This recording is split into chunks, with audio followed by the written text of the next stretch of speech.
नमस्कार। Headlines और bulletin की शुरुआत कंदासीं अहम खबर से। इलेक्शन कमीशन मुल्की मुबसरन और मीडिया लाइ आम चूंडुनि जी मुशाहिदे जो तरीक़ेकार जारी करे छॾियो आहे। इलेक्शन कमीशन तरफ़ां आम चूंडुनि जी मुशाहिदे लाइ 11 नुकाती तरीक़ेकार जारी। इलेक्शन कमीशन जो चवणु आहे त मुशाहिदे लाइ 11 नुकाती तरीक़ेकार जारी। चूंडुनि जी मुशाहिदे लाइ मुबसरनि खे एक्रीडेशन कार्ड जारी कया वेंदा। इलेक्शन कमीशन जो चवणु आहे त चूंडुनि जे मुशाहिदे लाइ मुबसरनि खे एक्रीडेशन कार्ड जारी कया वेंदा। इलेक्शन कमीशन हेडक्वार्टर सूबाई इलेक्शन कमिश्नर्स एक्रीडेशन कार्ड जारी करे सघंदा। इलेक्शन कमीशन जो वधीक चवणु आहे त DROs बि एक्रीडेशन कार्ड जारी करे सघंदा।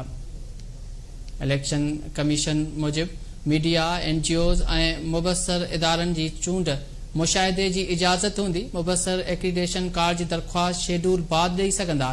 मुबसरनि जे इदारनि जा सरबराह हल्फ़ी बयान जमा कराईंदा।